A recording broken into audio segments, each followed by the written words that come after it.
Kalian, saya ingin sampaikan terima kasih atas undangan untuk berbagi pikiran, berbagi rencana, dan berbagi aspirasi dalam kesempatan pagi hari ini.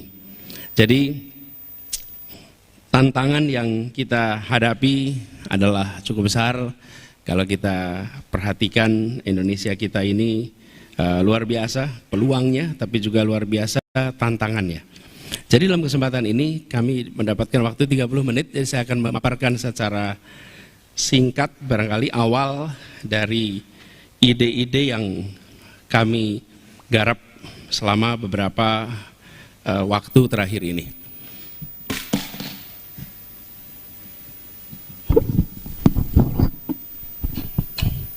Bapak sekalian yang saya hormati, kita ingin Indonesia yang lebih maju, yang lebih adil. Dan itu adalah usaha yang terus-menerus, bukan usaha yang bisa selesai 1 tahun, 2 tahun, 5 tahun, 10 tahun. Ini adalah terus-menerus. Jadi ketika kita mengatakan bahwa kita ingin perbaikan, maka itu proses yang berjalannya terus-menerus. Nah, tantangan kita adalah menurut kami nomor 1, bagi kita semua, mindset kita. Mindset kita harus menempatkan Indonesia sebagai salah satu pemain global. Kita semua, adik-adik semua, apalagi masih mahasiswa, adalah hari ini warga Depok, atau warga Jakarta, atau warga Jabodetabek. Yang kedua, warga Indonesia. Yang ketiga, warga dunia. Jadi mindset kita bukan hanya kita warga Indonesia, tapi kita warga dunia. Dan dunianya bukan dunia yang ini kira-kira. Kalau dunia yang ini itu mindsetnya kita seakan-akan berada di sudut paling ujung. Kita ingin tempatkan Indonesia di sentral. Indonesia berada di tengah. Indonesia ini tempat yang sangat strategis, yang kita bisa mengambil peran luar biasa. 80% dari kebutuhan energi di Asia, kalau boleh punya laser pointer yang lebih terang, 80% dari kebutuhan energi kita, 80% dari energi di Asia Timur itu ada di dalam pengaruh posisi kita, posisi strategis, karena kita dilewati salah satu dari choke point dunia. Choke point dunia itu selat-selat yang strategis, sehingga kita memiliki dampak. Apapun yang terjadi di Republik ini itu berdampak. Ketika Republik ini stabil, maka kondisi ekonomi Asia Timur juga relatif stabil. Tapi bila di Indonesia tidak stabil, Asia Tenggara tidak stabil, maka kita akan menyaksikan efeknya ke dunia. Ini poros maritim juga. Lebih dari 50.000 kapal besar melintasi Selat Malaka setiap tahun, dan kompetisi global memperhitungkan sekali Asia Tenggara. Indonesia, generasi barunya, ke depan harus memandang kita sebagai pemain global, karena itu PR dalam negeri juga harus diselesaikan. Tidak mungkin kita bisa memainkan peran di dunia internasional kalau PR dalam negeri itu tidak terselesaikan. Dan kita ingin Indonesia hadir di dunia. Hadirnya bukan karena berita-beritanya, tapi hadirnya itu karena rumah tangga di dunia merasakan kehadiran Indonesia. Menjadi berita di dunia itu baik, tapi hadir di keluarga-keluarga itu lebih baik lagi. Kita merasakan bukan Korea hadir di keluarga-keluarga kita di seluruh Indonesia. Dunia merasakan. Itu yang kami maksud, kenapa kita perlu mempromosikan ke depan bukan hanya produk Indonesia. Yang harus kita promosikan adalah brand of Indonesia. Merek-merek Indonesia. Karena merek-merek Indonesia itu artinya gagasan dari kita, ide dari kita, penetrasi dunia. Dan kita punya potensi yang luar biasa di situ. Jadi kami memandang ke depan Indonesia maju, kancah percaturannya bukan hanya di dalam konteks domestik, tapi pandang dalam konteks global. Buat adik-adik yang sedang kuliah, kalau saya boleh usul, yang lagi kuliah, pasang peta dunia di tempat Anda tinggal, di kamar Anda, di kos-kosan Anda, pasang itu peta dunia. Sekedar Anda lihat aja, dan Anda mungkin akan menyaksikan di situ. Rupanya jarak Aceh dengan India itu bisa jadi lebih dekat ya daripada Aceh ke Makassar.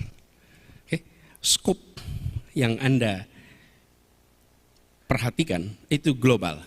Sebaliknya, saya sering anjurkan kalau ada mahasiswa Indonesia kuliah di dunia internasional, saya minta di kamar kosnya, di apartemennya, pasang peta Indonesia. Biar tiap hari Anda lihat tanah air Anda, bahwa satu saat Anda akan dipanggil pulang untuk mengabdi dan memajukan republik ini. Yang di sini lihat global, yang berada di global lihat domestik. Tapi apa pesannya? Pesannya kita harus hebat di dalam negeri untuk bisa kita menjadi warga dunia yang mempengaruhi. Dan kata kuncinya adalah Indonesia mempengaruhi.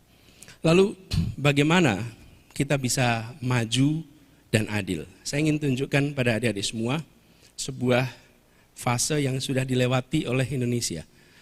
Kata kuncinya satu, kita berhasil menjadi satu bangsa di tahun 1928. Ketika kita memutuskan menggunakan bahasa persatuan, bahasa Indonesia, mendeklarasikan bangsa kita bangsa Indonesia, dan menyatakan tumpah darah kita tumpah darah tanah air Indonesia.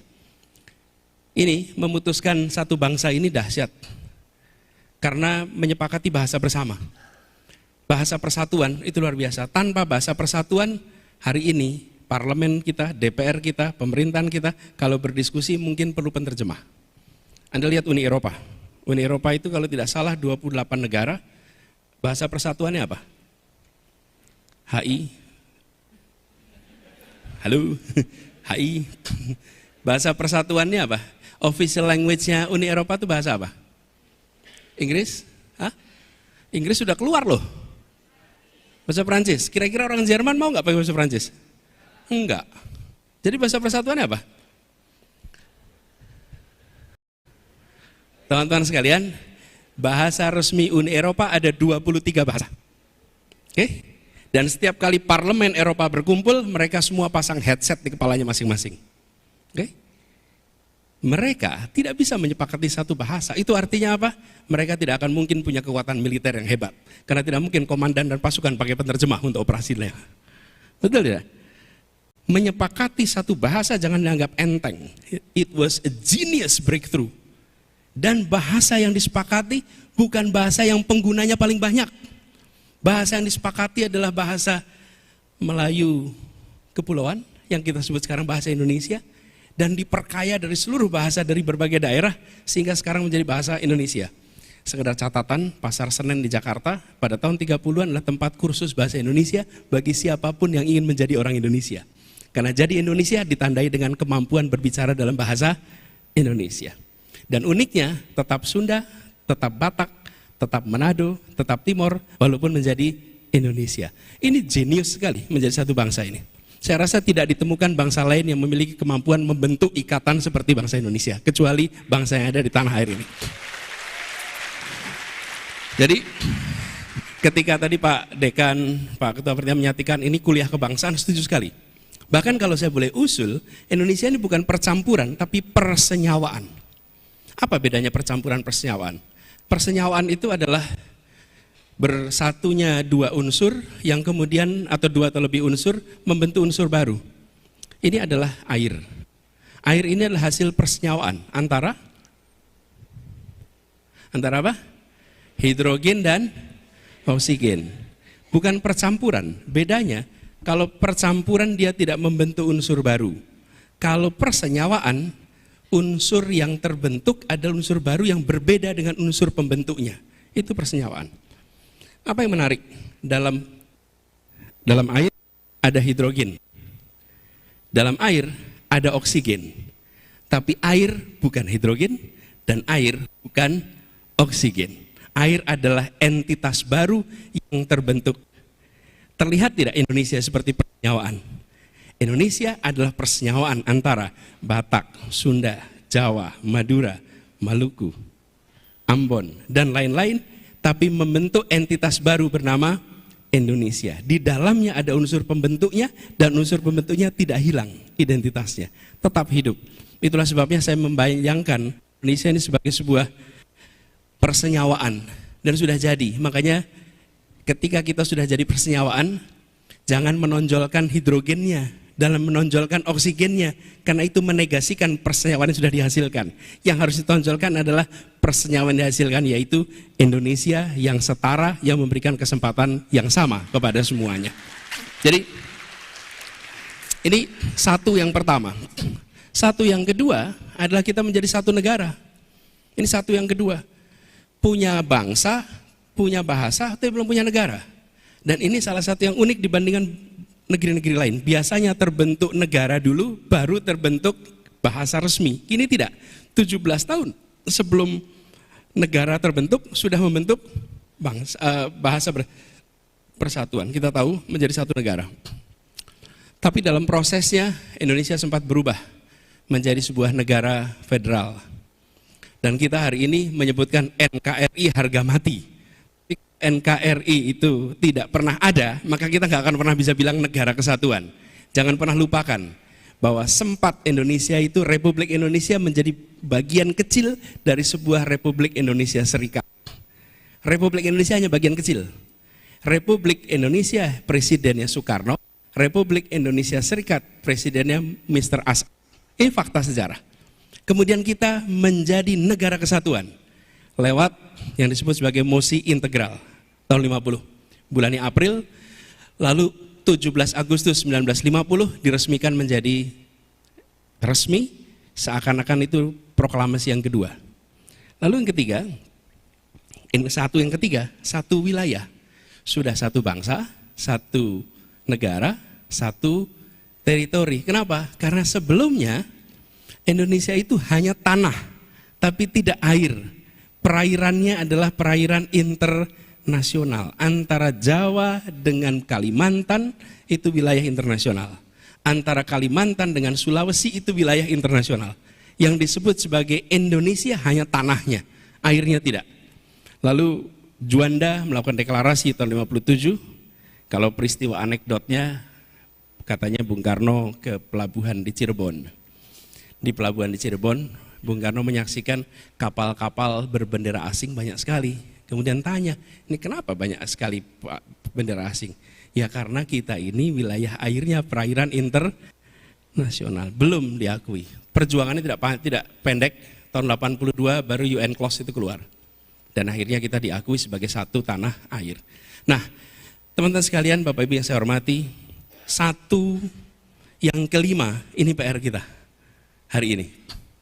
Bila kita sudah satu bangsa, satu negara, satu kesatuan, lalu satu teritori, maka berikutnya adalah kita harus bisa menjaga persatuan ini.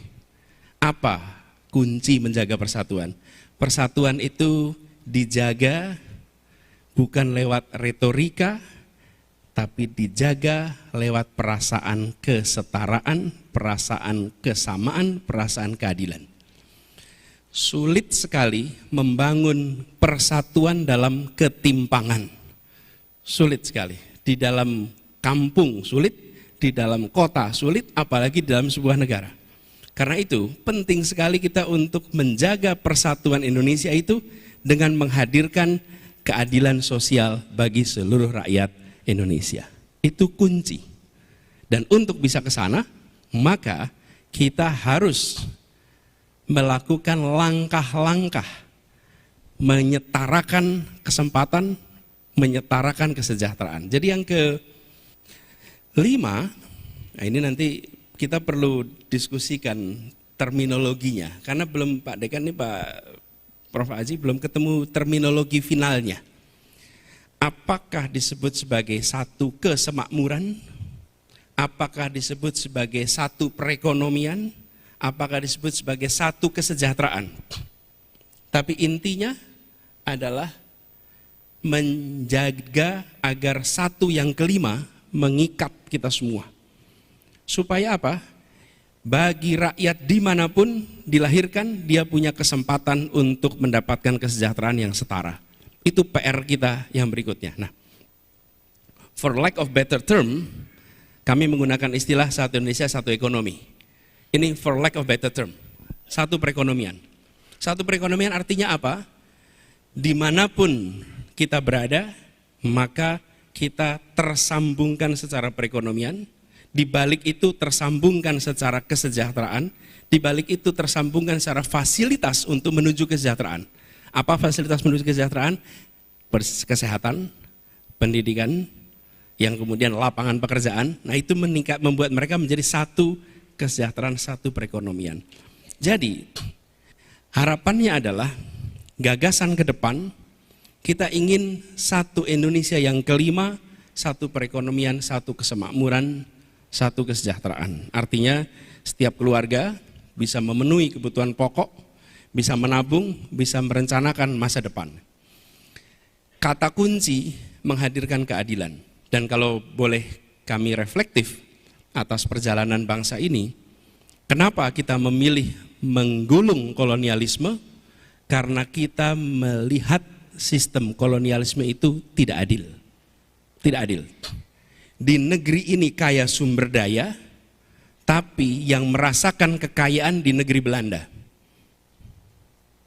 Kira-kira ada ketimpangan antara yang mengelola negeri ini, dengan yang berada di negeri ini. Pusatnya resminya di Batavia, tapi sesungguhnya pengambil keputusan itu ada di negeri Belanda. Negeri Belandanya kaya raya, wilayah ini miskin. Karena itulah kita ingin merdeka supaya ada keadilan. Jadi ketika hari ini kita mengikhtiarkan keadilan, sesungguhnya ini adalah menuntaskan perjalanan yang dimulai dengan Jembatan Emas Proklamasi 1945. Karena kita meneruskannya di aspek keadilan. Apa aspek ini? Ini yang sangat mendasar kami melihat adalah menghadirkan kesetaraan pada apa? Kebutuhan pokok, akses pendidikan, akses kesehatan. Bapak Ibu sekalian, ketika sampai kepada 3 hal ini yang akan membuat sebuah keluarga, sebuah masyarakat akan bisa maju. Apa? Ketika bicara tentang kebutuhan pokok, pangan yang terjangkau, hunian yang terjangkau, energi yang terjangkau. Energi itu mulai dari air. Kebutuhan air itu termasuk energi. Jadi pangan, perumahan, energi, itu 3 dari sekian kebutuhan dasar pokok yang harus terpenuhi. Dan ketika sampai kepada ini, Bapak Ibu sekalian, kita akan menyaksikan bahwa kita masih mengalami PR besar. Masih PR besar. Apa yang kita rasakan di Jabodetabek dengan yang kita saksikan di daerah-daerah yang jauh dari pusat kota, yang jauh dari Pulau Jawa, maka kita akan menyaksikan ketimpangan yang luar biasa. Bahkan sebagai ilustrasi teman-teman, ada satu dua warung yang di seluruh Indonesia ini sama. Ada warung yang di Indonesia ini sama, di mana-mana ada. Namanya apa? Alfamart, apalagi Indomaret dan lain-lain. UMP-nya beda-beda, tapi harga barang di toko itu sama. Anda datang di Jakarta, UMP-nya 4,9 juta. Terus Anda datang di salah satu kabupaten yang UMP-nya 1,2, UMP-nya 1,5, UMP-nya 2, tapi begitu masuk ke toko, dia akan ketemu dengan harga yang sama. Perhatikan harga barang di pasar. Harga barang di pasar, cabai yang di Jakarta dengan cabai yang Situ Bondo, saya pernah saksikan bulan lalu, setara harganya. Tetapi dari sisi pendapatan kita punya perbedaan yang luar biasa. Yang kedua adalah pendidikan. Pendidikan ini mendasar, teman-teman semua ada di sini karena pendidikan. Semua saya, para guru besar, semua di sini, para dosen juga karena pendidikan. Pendidikan adalah eskalator sosial ekonomi. Di bawah naik ke atas lewat eskalator pendidikan. Dan ini apa aspeknya? Akses berkeadilan ke sekolah berkualitas dan terjangkau. Pembelajaran berkeadilan, kompetensi distribusi dan kesejahteraan guru, pendidikan vokasi untuk persiapan kerja, akses pendidikan tinggi yang berkualitas. Akses itu artinya harga yang terjangkau juga. Dan ketika sampai aspek kesehatan, maka bukan hanya soal BPJS, tapi soal memastikan bahwa dari ibu hamil ada intervensi negara untuk memastikan bayi yang dikandungnya sehat sampai di usia masuk sekolah, dan sampai usia sekolah itu mendapatkan perhatian promotif untuk menjaga kesehatan mereka. Jadi Bapak Ibu sekalian saya hormati, di sini saya ingin sampaikan bahwa apa yang kita sebut sebagai kebutuhan dasar yang setara itu minimal 3 aspek. Lalu, ini potret kita hari ini. Kita merasakan bahwa kontribusi perekonomian masih sangat terkonsentrasi di sebuah wilayah. Bapak Ibu bisa saksikan di sini, separuh lebih berada di Pulau Jawa, kemudian di Kalimantan ada 9%, Sulawesi 7%, sisi timur ada 2,5%, sisi barat ada 22%. Ini perlu ditingkatkan, bukan Jawa diturunkan, tapi yang luar Jawa mengalami intervensi untuk peningkatan. Karena dengan cara itulah maka tenaga kerja tidak terdorong untuk pindah ke tempat yang ada pekerjaan yang mayoritas ada justru di Pulau Jawa. Lalu tadi juga disampaikan oleh teman-teman sekalian, ini semua yang tadi saya sampaikan menyetarakan kesempatan, memberikan peningkatan kesejahteraan, itu harus dikerjakan dalam sebuah demokrasi yang sehat. Kita membutuhkan demokrasi yang deliver, demokrasi di mana ide gagasan menjadi yang terdepan di dalam proses politik, dan kebijakan itu menjadi output yang dituju oleh semua. Kebijakan untuk kesejahteraan. Jadi kami melihat kualitas demokrasi ini harus ditingkatkan. Kita tadi salah satu menyebut soal kebebasan berekspresi. Demokrasi itu bukan hanya soal ada pemilu atau tidak, tapi demokrasi itu adalah nilai-nilai yang tumbuh di dalam masyarakat, di mana aspirasi bisa diproses melalui proses politik tanpa ada rasa takut, tanpa ada tekanan, dan kemudian nantinya bisa menjadi keputusan-keputusan yang dilaksanakan semuanya dalam kedamaian. Nah, ini yang sekarang seringkali menjadi masalah. Karena kita menyaksikan kalau di sosial media sih banyak sekali yang kalau mau nulis itu nyebutnya Konoha, Wakanda gitu. Apa artinya? Ini menunjukkan ada self-censorship. Bahkan kemarin ada yang menyebutkan bahwa kota yang polusinya paling buruk namanya Lahore.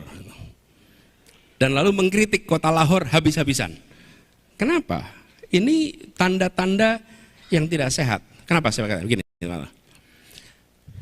Ada 2 sistem di dunia ini, demokratik dan non-demokratik. Yang non-demokratik pilarnya adalah fear, rasa takut. Itu non-demokratik. Yang demokratik pilarnya adalah trust. Sebuah demokrasi mengandalkan keterbukaan, mengandalkan kebebasan, dan di bawahnya ada pilar bernama kepercayaan atau trust. Non-demokrasi, dia mengandalkan kepada rasa takut, fear. Karena itu perhatikan, rezim-rezim otoriter pasti menggunakan rasa takut untuk menjalankan kekuasaannya. Begitu rasa takut itu hilang, rezimnya tumbang.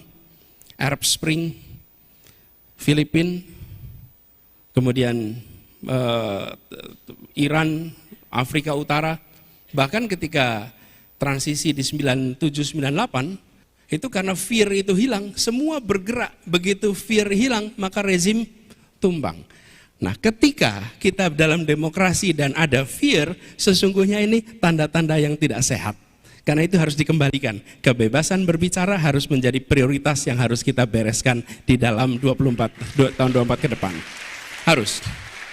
Jadi, kalau ada pasal-pasal di dalam undang-undang yang mengganggu kebebasan berekspresi, sudah seharusnya itu direvisi dan harus bisa melindungi justru kebebasan berekspresi. Bukan malah menghalangi kebebasan berekspresi. Nah, undang-undang ITE itu bermasalah kami melihat bukan pada melindungi data, itu yang diperlukan, melindungi data, melindungi informasi. Tapi ketika itu pasal-pasal karet itu dipakai untuk meredam ekspresi kebebasan, itu bermasalah. Kasihan, lapor bengkel bermasalah aja bisa disebut pencemaran nama baik. Padahal pelayanan bengkel, bukan pelayanan pemerintah nih, pelayanan bengkel aja. Bahkan pelayanan rumah sakit begitu. Lalu teman sekalian, ini semua kemajuan itu harus dengan satu tadi, membangun demokrasi yang sehat. Dan dalam demokrasi yang sehat ini ada unsur tadi yang disebutkan good governance. Salah satu unsur penting dalam good governance adalah bagaimana korupsi bisa dihilangkan. Pemberantasan korupsi dituntaskan. Dan itu mulai dari mana komitmennya harus tinggi dari paling puncak sampai ke bawah. Korupsi minimal 3. Korupsi karena kebutuhan, korupsi karena keserakahan, dan korupsi karena sistem. Korupsi karena kebutuhan biasanya gajinya cukup hidup 15 hari, 15 hari berikutnya tidak cukup. Ini harus dicari solusi. Sampai kapanpun akan muncul ini korupsi karena kebutuhan. Kenapa? Karena gajinya hanya cukup untuk hidup 15 hari. Terus 15 hari berikutnya apa? Ini harus solusi. Sistem remunerasi yang diperbaiki. Yang kedua, keserakahan. Keserakahan ini tidak ada batasnya, infinite. Namanya juga greed. Jadi kalau pertama itu need, yang kedua greed, itu nggak ada batasnya. Di mana kita mencegah greed ini untuk tumbuh? Rasa takut menghentikan keserakahan. Ketika ada hukuman yang menjerakan, maka hukuman menjerakan itu akan bisa meredam greed dan itu menjadi rasa takut. Tapi kalau hukuman tidak menjerakan, maka keserakahan akan mencari jalannya. Apa hukuman paling menjerakan dalam praktek korupsi? Dimiskinkan. Dimiskinkan, diambil hartanya, disita hartanya, karena itu yang paling ditakuti oleh semua koruptor. Itu yang paling ditakuti semua koruptor. Yang paling kita itu kehilangan hartanya. Pemiskinan ini harus, dan inilah yang harus menjadi pegangan bagi kita semua. Kami melihat yang ketiga adalah sistem. Ada kasus-kasus di mana terjebak karena sistem aturan yang ada. Ini koreksinya pada sistem. Jadi membereskan soal korupsi, kami melihat ada 3 akar yang harus dibereskan di situ. Tidak hanya soal penangkapan, tidak hanya soal kalimat pencegahan, tapi akar masalahnya, need, greed, sama sistem. Kalau itu kita tangani, insya Allah bisa. Yang berikutnya teman-teman, adalah kita ingin membangun Indonesia di masa depan yang berkelanjutan. Kita tidak ingin perekonomian maju, tapi ekologinya rusak. Ekonomi dan ekologi akar katanya sama, oikos nomos, oikos logos, sama-sama oikos. Oke, ini harus bertahan sejalan. Dan kalau bertahan sejalan artinya semua kebijakan yang dibuat harus memasukkan unsur sustainability di dalam formulasinya, di dalam eksekusinya. Karena itu masalah lingkungan hidup itu menjadi sangat penting. Jadi kita punya situasi yang unik karena kita berhadapan dengan, kalau istilah kami, climate crisis, bukan climate change. Kalau climate change itu belum jadi krisis, yang sedang kita hadapi sekarang adalah climate crisis. Dan climate crisis ini situasi yang mengancam, kalau kita lihat dengan global warming, maka begitu banyak wilayah-wilayah Indonesia yang terancam akan turun karena turun secara relatif karena permukaan air laut yang meningkat. Ini kawasan-kawasannya itu yang potensi terancam. Ini adalah report yang dibuat dari penelitian Dr. Heri Andreas, geodesi ITB, tentang kota kabupaten yang secara relatif mengalami penurunan dibandingkan tingginya permukaan air laut. Nah, kemudian aspek yang tidak kalah penting, pengembangan budaya.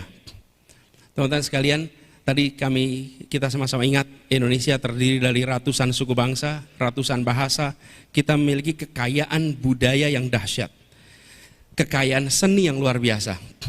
Maka ke depan kita tidak bisa hanya mengandalkan kemajuan itu di aspek perekonomian saja, di aspek pendidikan kesehatan, tapi juga di aspek kebudayaan. Budaya kita yang luar biasa ini harus menjadi andalan untuk kita, dalam tanda kutip, mendunia. Kalau Bapak Ibu lihat, bahkan ilmu politik kalau tidak salah sekarang sudah ada namanya gastrodiplomasi. Betul ya? Gastrodiplomasi itu biasanya kita dengar gastrologi, orang sakit perut. Tapi kalau gastrodiplomasi ini salah satu yang keunggulan. Boleh ditunjukkan ini gambar foto yang tadi saya minta ditambahkan. Ini posisi Indonesia ketika bicara produk gastronya ini. Ini best deep fried dessert in the world. Nomor 1 pisang goreng. Ya, we're number 1. Oke, next slide. Next coba. Tuh. CNN World Best Food, Reader's Choice. Nomor 1 rendang, nomor 2 nasi goreng. Look. Berikutnya coba. Best rated soup in Asia. Nomor 1 rawon. Okay. Nomor 2 gulai cincang. Saya tanya di sini, yang suka rawon siapa? Angkat tangan. Wih, semua. Gulai cincang? Tuh kan? Oke, next. Lihat nih, most iconic ice cream. Zhang Randi, Surabaya. Ragusa S, Itali. Ini 2 yang paling ikonik di dunia. Teman-teman, apa yang terjadi? Kita potensinya besar, tapi intervensi negara di bidang kebudayaan belum besar. Saya merasakan nih ketika ngurusin kebudayaan. Saya waktu itu Mendikbud, saya merasakan ketika di DKI, kita udah dikembalikan ke slide awal. Negara harus hadir investasi di sini. Coba perhatikan Korea Selatan. Korea Selatan itu dimulai tahun 90-an. Ketika negara, waktu itu pemerintah Korea Selatan secara serius melakukan investasi di bidang kebudayaan. Ketika mereka investasi di bidang kebudayaan, investasinya apa? Ada kebijakan, policy-policy yang sifatnya menumbuhkan kebudayaan. Yang kedua, ada investasi finansial di bidang kebudayaan. Dan yang ketiga, ada pembangunan infrastruktur bidang kebudayaan. Kalau negara invest di bidang kebudayaan, nanti pelaku budaya itu akan tumbuh. Pelaku budaya akan, udah habis waktunya ya. Oh, 1 menit lagi. Oke. Jadi kita menginginkan budaya Indonesia yang tadi di peta awal tadi. Kita ingin bukan hanya jadi berita-berita di televisi sedunia. Kita ingin produk Indonesia dirasakan di rumah-rumah di seluruh dunia. Jadi mindsetnya beda, bukan soal tokohnya yang dikenal di seluruh dunia, tapi produknya yang dikenal. Karena itu tadi saya sampaikan, ini adalah brand of Indonesia yang harus maju. Dan itu, teman-teman sekalian, masuklah di dunia sastra. Begitu sastra kita diterjemahkan, waktu itu kita terlibat di Frankfurt Book Fair, diterjemahkan bahasa Jerman, dan bahasa Jerman itu adalah pintu masuk untuk sastra. Langsung dia terjemahkan dan begitu banyak bahasa. Sastrawan kita mempesona dunia. Begitu lihat rupa kita, seni rupa kita dipamerkan luar biasa. Jadi aspek kebudayaan harus menjadi salah satu aspek penting. Dan di sini kreativitas kita batasnya tidak ada, kemampuan kita berkreasi luar biasa. Dan bila itu dikerjakan dengan serius, maka Indonesia akan bisa, kalau istilah saya terkait kebudayaan, tuan rumah di negeri sendiri dan tamu mempesona di negeri orang. Itu kira-kiranya. Nah, Bapak Ibu sekalian yang saya hormati, ini yang bisa saya sampaikan sebagai pembuka diskusi tentang bagaimana visi ke depan. Saya summary-kan, 1 adalah kita, nggak perlu ini, kita ingin lompat Indonesia satu, dari 1 bangsa, 1 negara, 1 kesatuan, 1 teritori, sekarang menjadi 1 kesemakmuran. Dalam konteks apa? Dalam konteks dunia di mana Indonesia mewarnai ya, dan PR-nya membereskan kebutuhan dasar, kebutuhan pokok, kesehatan, pendidikan. Proses membereskannya lewat proses demokrasi. proses demokrasi yang memberikan ruang kesetaraan, yang memasukkan ke semua kebijakan faktor lingkungan hidup dan memberikan ruang kepada kebudayaan untuk tumbuh. Itu kira-kira summary-nya, semoga bermanfaat. Terima kasih. Assalamualaikum warahmatullahi wabarakatuh. Waalaikumsalam warahmatullahi wabarakatuh. Mari kembali kita berikan tepuk tangan yang meriah untuk pemaparan dari Bapak Anies Baswedan. Sekali lagi terima kasih Bapak, tadi kita sudah bersama-sama melihat pemaparannya, ada begitu banyak data dan juga